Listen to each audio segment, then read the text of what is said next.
out to build a global movement for women and led by women, and we have succeeded.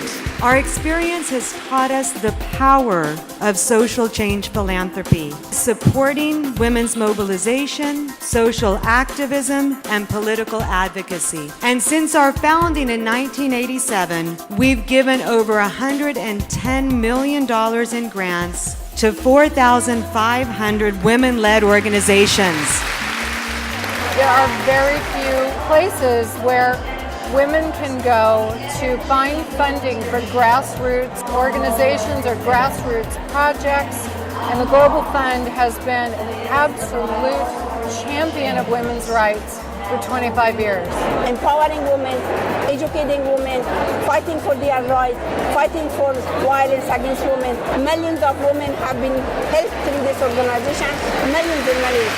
Working for women's human rights is no easy thing, but the journey is made easy when you can look back as an activist and see groups like the Global Fund for Women standing behind you, not just giving you money, but encouraging you along the way.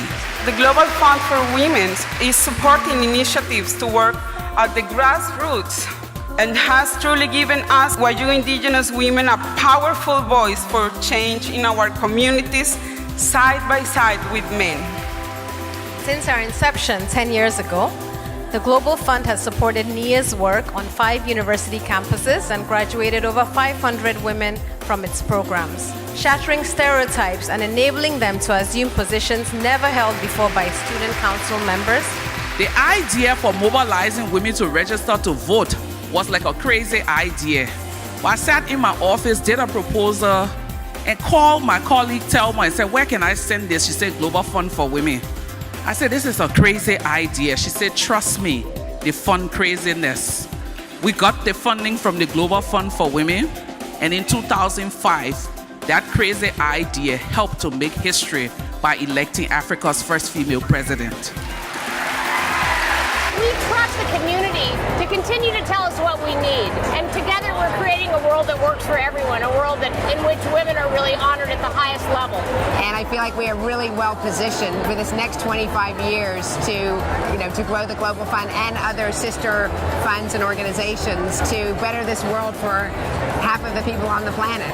In the next 25 years, there is a possibility to make it a century for women, to address some of the strangleholds that have frustrated women's emancipation. Education will be very core to that, but also women's economic empowerment. We will invest in women's rights organizations working to achieve zero violence against women, economic and political empowerment, and sexual and reproductive rights and health for all women. The Global Fund is the organization that has sounded the alarm when women's rights have been compromised. And we will continue to ring that bell even louder, to act for change, dignity, and justice for all women and girls everywhere.